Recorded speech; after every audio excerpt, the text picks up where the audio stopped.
Happy Veterans Day as we honor service in America. Top news story tonight begins with a very telling moment. You're going to see it right now as a Republican Congresswoman's Iowa town hall boiled over with voter anger regarding health care costs that even led to heckling. When the Affordable Care Act was passed, the reason why because lower cost, greater transparency. So be a leader.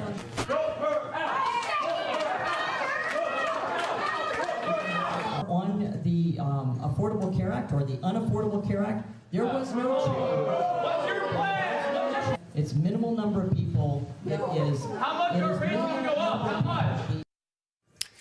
That is the sound in one place, anecdotal, but it's backed by a lot of data I can show you tonight. It's the sound of talking points from the right wing running into Iowa voters, a place where Trump, of course, has done very well repeatedly, not just some super liberal place stocked with Democratic talking points. But if you deny people health care funding, if you deny people the programs that support their ability to get care, and then you run around saying things like the unaffordable health care bill because you think that's a neat play on words, right now you're going to run into angry voters. We saw that a week ago Tuesday in the voting. We're seeing it now.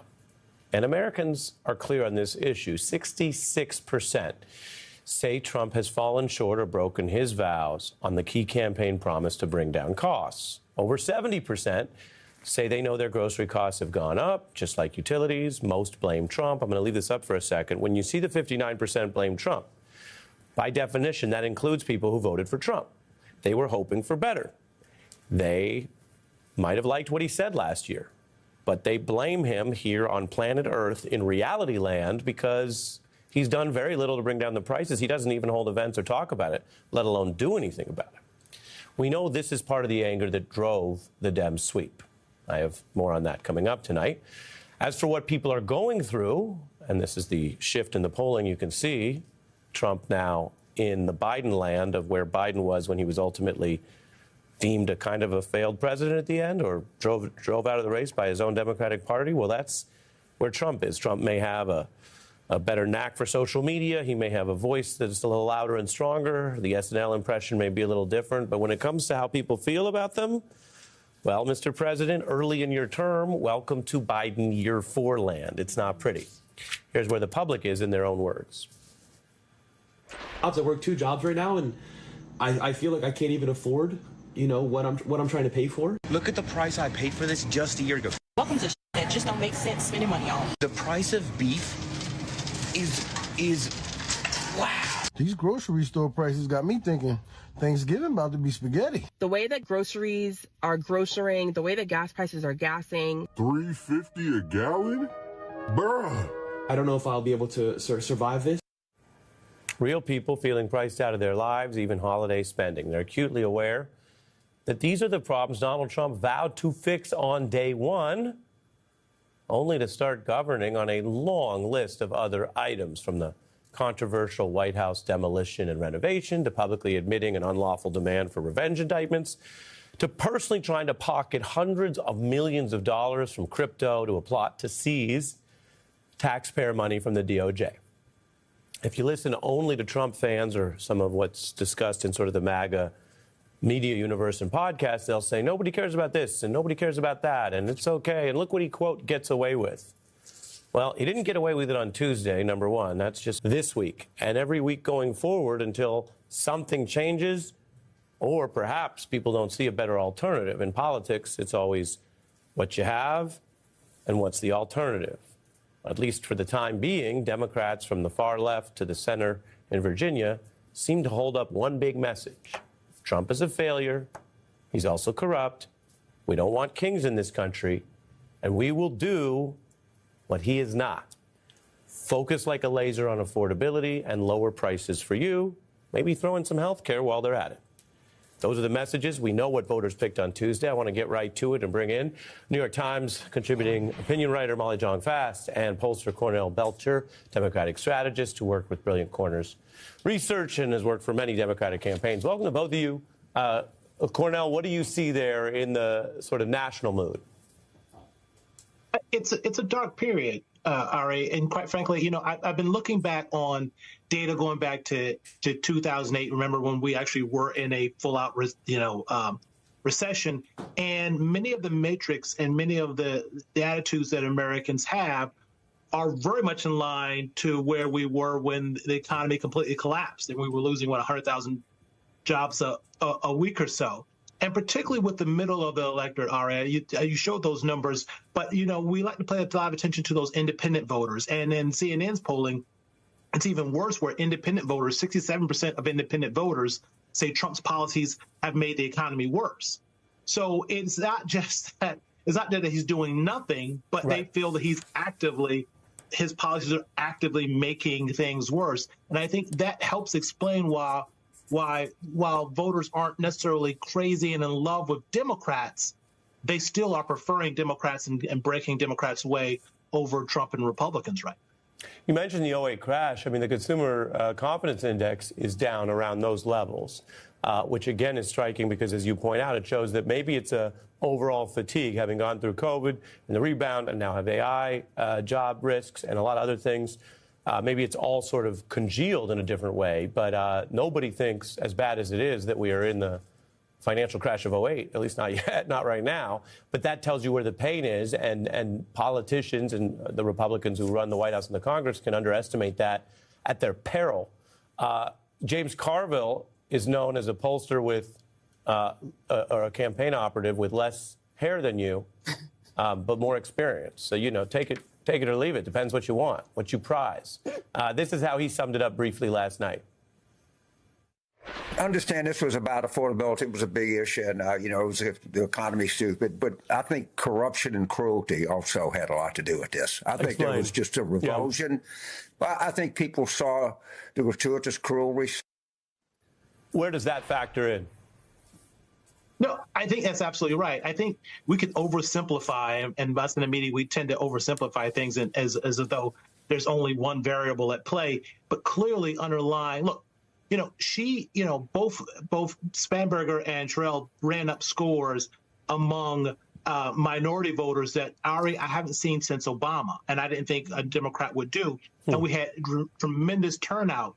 That wasn't simply about Democrats talking about affordability, right? It had a lot to do with it, but there's something bigger and larger angst piece going on here when people see in their own communities ICE tearing apart families and going into the daycares and schools. There's something fundamentally not right about that. Even right here in Washington, D.C., where we have, God bless our National Guard. They didn't ask to be put in this political place, but you have, the armed forces marching through the cities of our country.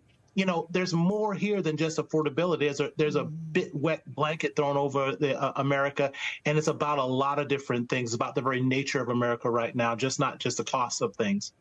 Molly? Yeah, I think it's a really good point, this idea there's so much unprecedented stuff here. It's hard to even, a big X factor is the tariffs. We have never been tariffed at this rate in modern life. So we don't really know what any of this is going to look like. But certainly the ICE, the National Guard, the mood of people having, in D.C., a lot of people know people who've been disappeared, who've been sent to these facilities in Louisiana, who've been deported to countries they never were from. I mean, this stuff is really unprecedented, and I do think, and even like the East Wing, things that seem aesthetic are actually a really big deal. And so I do think it's a combination of all these things that has really created an atmosphere where, Donald Trump, you have voters who are genuinely, just dismayed. Yeah. And against that, Cornell, you have a kind of pushback that just doesn't seem to land for people. Donald Trump has been caught lying more than any other politician in history. The Washington Post has a whole department, and they track it, and it's sort of people have become inured to it, normalized. It's also fair to say that other politicians try to spin the hand they have. We heard Biden officials, as you know, try to downplay prices and inflation. They didn't say we get how bad it is. We wake up every morning thinking about it. They kind of by year 4 were saying it's a lot better. Don't you see? It's better. It's better. It's better. People didn't feel that way. What's funny is, how often do you say, oh, there goes Donald Trump, just like Joe Biden? That's what we all say. Maybe not on every issue. But on this problem, and maybe, better educated historians than I could come up with all the comparisons of why people in power get like this. But here they are trying to look everyone in the face with the numbers we just showed and the election we just lived through. And here is the Treasury chief. Take a look. We're comfortable that inflation has come way down. Even though it's been increasing for 5 straight months as of September? Well, I guess if you look at it from January, there's ups and downs and seasonal. The issue of affordability. My rent's too high. I can't afford to buy a house. Groceries are too expensive. You think they're just misperceiving what's happening in their lives? I think that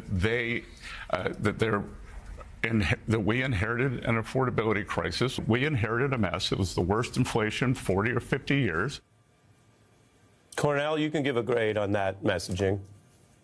It's D, right? D minus at best. Here's the problem, and with a little sort of nod to the Obama administration, I think the Obama administration at least was making the point that, look, we're moving in the right direction, and it's not where we want it to be, but certainly our policies that we put in place are beginning to move in the right direction. And you look at the economic numbers and especially the job numbers, we're beginning to move in the right direction. As the host in the first clip you saw fact check them, they're just flat out lying, right? The election numbers aren't going down; they've been going up, and so they're trying to spin it. And here's the thing: if you look inside the data and look around sort of the direction of the country and even sort of the direction of the economy, you do see differences between those who are very favorable towards Trump and those who are not very favorable towards Trump. And even more so when you look inside the numbers and who are frequent Fox viewers. What I'm going to do is thank Cornell. Molly, I got something else for you in a second. But you walked us through a lot of this. It makes sense when you lay it out like that. And the data has problems, as you say, for the incumbent Republicans if it stays like this a year out from the midterms. Thank you. I'll be back with Molly and the trillionaire era in 90 seconds. Welcome back. We just covered the voters who are speaking out on high prices in this economy. And that's just what they're going through. Then there's the wealth gap. Tech boom, Wall Street bull market raging on. And this gap is not just about political messaging. In fact, if there were no elections on Tuesday and none of this had taken flight in sort of the public debate, income inequality would still be surging, driven both by the stock market gains and choices in U.S. law and regulation, which currently reward the wealthy far more than most democracies do. And that's something that lawmakers can decide on. In the U.S. right now, the richest people are richer than ever, literally. That's not rhetoric. That's what's happened in the year 2025 because the richest own far more stock than everybody else. And those richest people are smashing records this year, as you can see, for the top 1%. Now, back in the Reagan era, we talked about millionaires. That was the big rich milestone.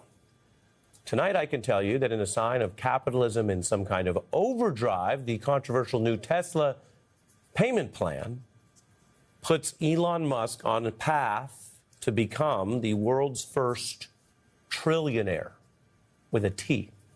The company just voted for a plan for a potential payout that, if he meets certain marks, would be the largest ever granted to any single person.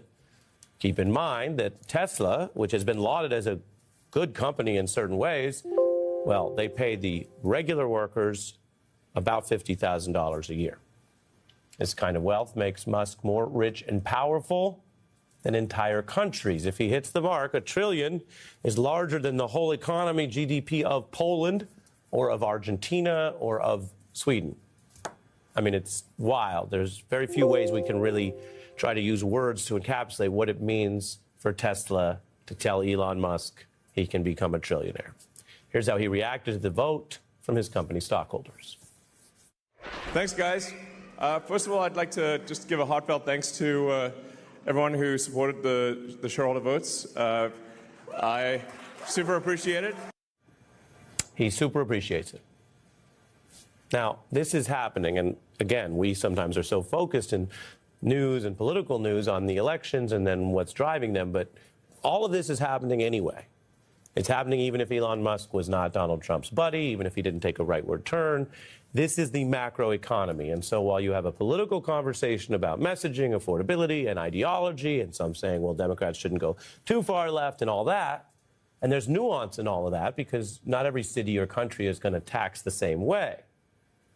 But the wider thing going on very clearly are these unprecedented rewards for the ultra-rich at the expense of others. And that's in the face of what regular people went through in the COVID economy, the new risk of AI to their jobs, to some people in line for food this year. So all of this cuts deeper than just an ad campaign or poster about affordability, which has become an important thing and also a political buzzword. Indeed, it has stoked a revolt which has now come to the nation's financial capital, the home of Wall Street, New York City. And remember, many people come to New York City precisely to make it in a capitalist town. It is not just some cliche of a Berkeley burnouts at the coffee shop. These are ambitious young people who come here, and some of them stay. People who tend to enjoy making and spending money. They are not the sort of first obvious place to pitch a democratic socialist campaign unless they've been going through what I just told you about. And now they've turned to a young democratic socialist who was literally unknown in the city a year ago.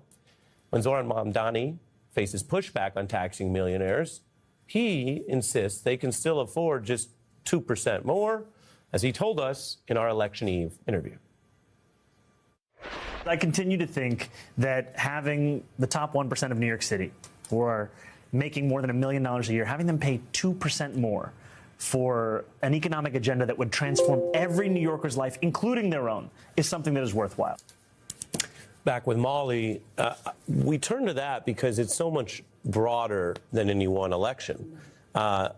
Minting trillionaires and this level of inequality is actually not something we've ever lived through. No. I mean, it's the closest to the Gilded Age, right? It's closest to that period. But we've never had someone like Elon Musk go into the government, become a special government employee, practice reverse philanthropy with money that was taxpayer dollars, moving it around, right? Canceling NIH grants, doing the kind of stuff that is not, you know, the job of Congress and not of the executive branch to begin with. And to get that job because you are a presidential donor is completely unprecedented. So, yes, there's a lot of politics in this, and also there's a lot of betrayal, you know, of the Republican base, too. And the trillion is it's hard to get your head around. We have what $1 trillion buys. Over 30 million Camrys, think about it that way, a billion iPhones, or 189 billion Big Macs. And McDonald's famously does, they track how many they sell. They have those old signs, remember? Billions and billions served. Against the backdrop of, say, a company like Amazon, which, like Tesla, has done well. They have the so-called top 7 tech stocks. And they say, well, this creates wealth for everybody. And sometimes it does. The stock market is a great thing for a lot of people's retirement if they can afford to be in it. But here's the Amazon headline. They're now targeting 30,000 job cuts. If they go forward after the recent 14,000, these could be the largest layoffs in history. So it's hard to sort of see why the tech boom is supposed to work for everyone if it doesn't even help the people working at Amazon. Well, and I don't think it is supposed to work for everyone. And Mamdani is really a response, right? This is a candidate who was a very good candidate, who ran really well, but he also was able to message on affordability, just like Spanberger, just like Cheryl. You know, he was like laser focused. I remember watching him in the polls. Someone came and said, well, you know, a journalist said, well, Donald Trump says he's handsomer than you are. And he was like, I'm laser focused on affordability. And honestly, that's because there is a big sentiment in this country that it is not fair, that that completely unfettered and unchecked capitalism is not the move anymore. And in fact, Mamdani put Lina Khan in his cabinet, and Lina Khan is one of the sort of great thinkers when it comes to antitrust. And her whole, you know, her whole gestalt is this belief that capitalism needs some guardrails, that we have to have some kinds of rules, you know, a little bit. You know, we're not saying socialism. We're just saying that, you know, there needs to be progressive taxation, and there needs to be, you know, this is a country where there needs to be some help for people who have less. Yeah, and I think the the anger in 24 against Biden over the economy was this tracking thing. It got a little louder, but it really exploded on the election where people said, wow, it got these groups. And some people said, oh, those groups